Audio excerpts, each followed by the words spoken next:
Assalomu alaykum hammaga. Men Ahrorov Bekzod, 15 yillik tajribaga ega trenerman. Hozirgacha 300 dan oshiq shogirdlar bilan ishlab kelganman. Ulardan 90% rezultatga chiqqan, ya'ni shu ozolmayotgani ozgan, semirolmayotgani semirgan. Bugun men sizlarga sportdagi eng katta noto'g'ri tushunchani buzib, nimaga hali ham siz rezultat qila olmayotganingizni, semiz bo'lsangiz ozolmayotganingizni bitta sodda qilib tushuntirib beraman. Auditoriyam ko'p qismi, ya'ni qonni kattalar ortiqcha vazndan shikoyat qilib kelishadi menga. Qonni borlar to'g'risida gaplashadigan bo'lsa, bu qonni kattalarni kelajakda nima muammo kutyapti? Bu ortiqcha vazn bizada qorin kattalashgandan keyin bu birinchi muammo bizning ichki organlarimizdan yog' bosadi. Qorin kattalashgandan keyin oldinga tortgandan keyin bizada belimizda grija bo'ladi, belimiz og'rishi boshlaydi, yurakni qon bosadi, qon tomirlarimiz ichi tromb bo'ladi, xolesterin, yomon xolesterin ko'payib ketadi, infarkt, insult shu narsadan kelib chiqadi. Kiyim kiyganda ham xunuk turadi, odam o'ziga yoqmaydimda oynaga qaraganda bir kiyimni topish ham qiyin bo'lib qoladi. Men sanab o'tgan hamma muammolarimga qanaqa yechim bor? Hozir men sizlarga bu narsani ketma-ketlikda sanab beraman. Birinchi muammoga keladigan bo'lsak, qonni kattalar nima qilish kerak? Birinchi o'rinda qorinni yo'qotish uchun. Birinchi o'rinda ular pitaniyaga e'tibor berish kerak, ya'ni defitsit kaloriya qilish kerak. Ikkinchi o'rinda kardio nagruzkani qo'shish kerak.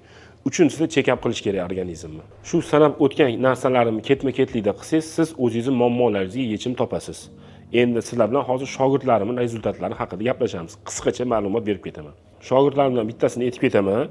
Ismi Zuhriddin. Mana oldimga kelganda vazni 122,5 midi, 123 kilo atrofida bo'lgan. Biz bu bola bilan 50 kun taxminan 60 kun davomida ishladik, vesini 106 ga tushirdik. Qorinning aylanasi ham shu vaqt davomida, ya'ni 50 kun 60 kun davomida 12-13 cm ga kamaygan. Proses qanaqa bo'lgan? Biz bu bilan prosta defitsit kaloriya qilganmiz. Haftada 3 kun silovoy nagruzka qilganmiz, 2 kun kardio nagruzka qilganmiz. Ya'ni 3 kun kelib men bilan tosh ko'tarardi, qolgan 2 kunda kardio nagruzka qilardi. Pitaniyasini kontrol qilardim men. Mana bunaqa narsa yeysan, mana bunaqa narsa yemaysan.